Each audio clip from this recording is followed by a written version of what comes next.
なるほどなるほど。すごいこういう感じだね。結構かなりいいですけど。あれ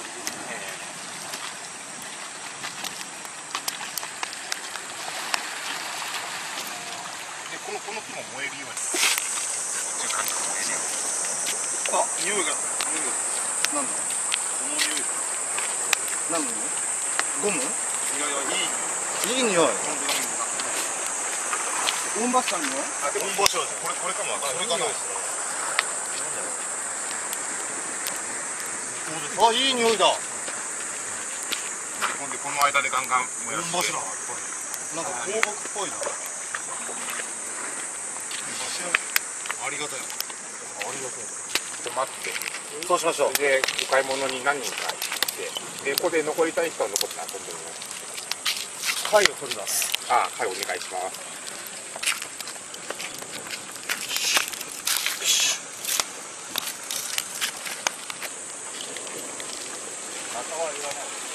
ああ、はいはいはい。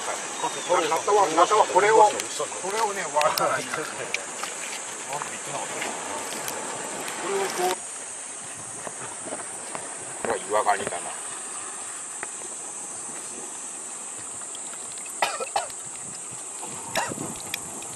くっついちゃった。結構満ちてきてるね。うんうん。今はだいたいもういっぱいいっぱいだと思うんですけどね。夕方と夜今新月に近いんで満潮になります。山張ったこともじゃない。山の方がいいけど、これから海行きたい。俺は海だから山にもちょっと行ってみたいやつ。両方行った方がいいね。まあ両方行けたらいいでしょう。山がね、こうあってこう裏山があってこう海があってね、そのとこに住めたらいいよね。待って。そうしましょう。で、お買い物に何人かやりたい。反対性キャンプ。反対性キャンプ。反対性キャンプ。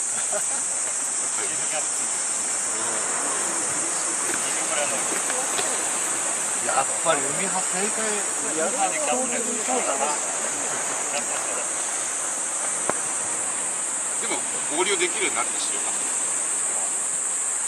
こっち来てくれるっていうのが。いや、あと20何人、30人ぐらい。20何人。24、5人。